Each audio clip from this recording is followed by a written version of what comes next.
And ahead of next year's World Cup and the 2028 Olympics in Los Angeles, the Trump administration is moving to dramatically tighten screening for foreign visitors. A new proposal would require nearly all travelers, even from visa waiver countries like the UK and Germany, to hand over 5 years of social media history before entering the U.S. Customs and Border Protection posted the rule in the Federal Register calling for the mandatory disclosure of past social media accounts, email addresses, phone numbers, and some family information. Now, officials say it's meant to strengthen national security, but critics warn it could deter tourism and raise privacy concerns. Joining us now is attorney and certified criminal law specialist Dwayne Cates, along with former senior advisor at the Department of Homeland Security, former Secret Service agent and Newsmax contributor Charles Marino. Gentlemen, welcome. Chuck, I'm going to start with you here. Yeah. To me, this is just my immediate reaction when I heard this. I thought, you know what? It may sound invasive, but the number of times we sit here and often with you right where you are and say,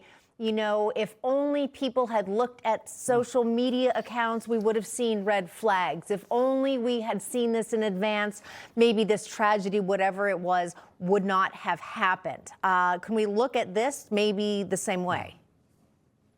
Yeah, and it's been a problem historically with our national security policies here in this country. They're too heavy on being reactive. We have no further look than the events of September 11th, where we had to enact new policies, new departments to catch up to what the threat level was. And we have to have standards in this country. If you hear how we're talking about this immigration debate, it's about assimilation, it's about waste, fraud, and abuse with tax dollars, it's about rising crime, it's about the issue once it's already in the country.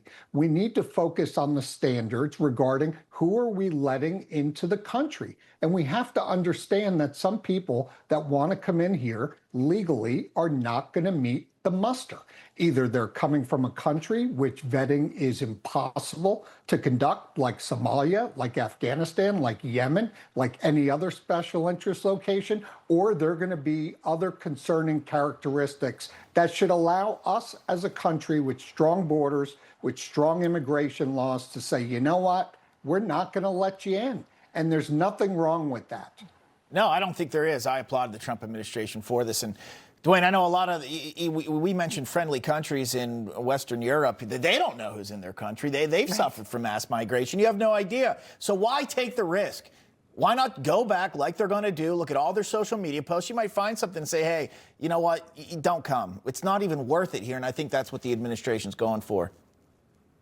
Well, and I think it's a good idea. I don't know how practical it is, because when you have 1 million people coming and you want 5 years of their social media, I mean, at one point I downloaded my Facebook, all my Facebook stuff, and it was terabytes of information.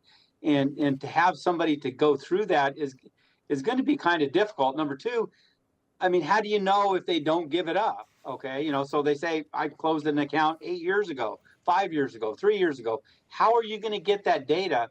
Because once it's closed, it's gone. The data's gone.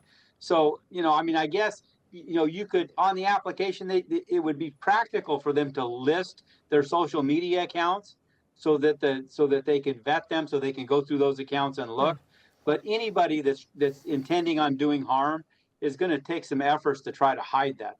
I think it's a great point there, Dwayne. I mean, Chuck, also there are so many things beyond, the typical Instagram, Facebook, X, those things that I've never even heard of that are potentially on the dark web, chat rooms and otherwise that may be more mainstream types of social media simply wouldn't reveal. So while it may sound like a great concept, to Dwayne's point, do you agree that it would only scratch the surface, if that? Well, again, these are applications to enter the United States. We know Customs and Border Protection has the authority to go through these devices at border checkpoints. And we know that the State Department running these applications has responsibility for the thorough vetting process of all of this.